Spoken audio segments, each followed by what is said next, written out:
great to come out here with the waste products and just relax and wander around and dream a bit and prune a bit and you know, poke around. And it's really invigorating to the soul just to see these trees grow and in such a short time. Probably my main motivation is about recycling and looking after the earth. So we're always planting the wrong tree in the wrong place for the wrong reason, or we're pruning our shrubs in the garden and we go, well look, what do we do with the prunings? And I say, well, put them down back on the earth in the neatest way possible so that you feel it's neat, but all that nutrients is going straight back to the earth. It's a mulch.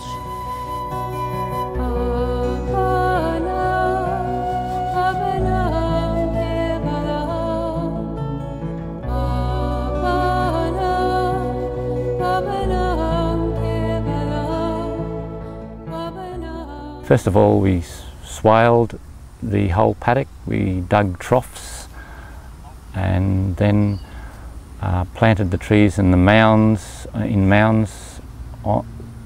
from soil that we got out of the troughs. Then we mulched heavily. The more nutrients, the more balance there is in the soil, the healthier the plants are. So we can plant sometimes trees on the really roughest, toughest, hardest site, whether they're clay or rock, it doesn't matter. Put a chunky pizza mulch over the top this deep, put the plants in, whether they're 2 metres apart or 4, doesn't matter. They are so much healthier and they grow nice and quickly. Very moist. Very moist underneath, and there's the roots of the tree.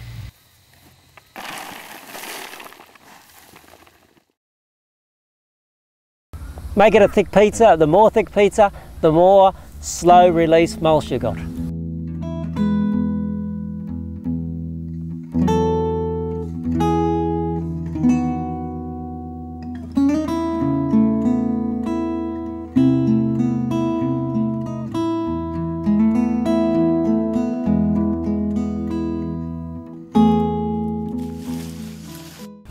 Where the palm log meets the earth, it's a really great humus factory.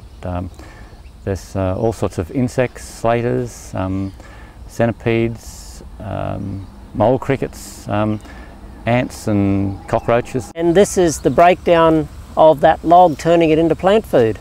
See all the rhizoids hanging off there? That's all the little white threads. That's fungi spreading through the mulch. And that, the more it spreads through the mulch, the more it's breaking it down, the more it's making it plant available. You could grow really healthy trees with this method and not have to spray chemicals.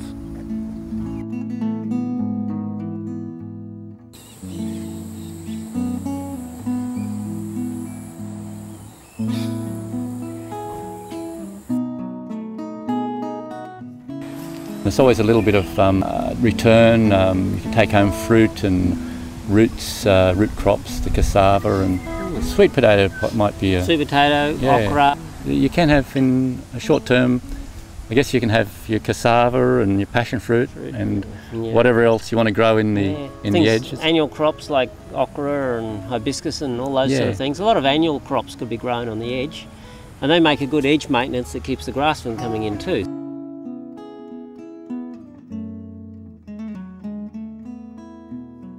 So the incentive can be conservation and ecology, but also, very importantly, there's making money. In 10 years or 12 years, there's scope to thin out the quandongs, and with a portable mill, they can be made into good boards. And if you have a network or if you're a furniture maker, you can make some nice furniture from that. So to me it's part of encouraging people to say, I can do it. I can do it by myself, or I can get a friend and they can boil a billy, or we can do it together and we can have afternoon tea and we can work at it together on weekends. And all we need is a piece of public land or a piece of private land and permission to do it.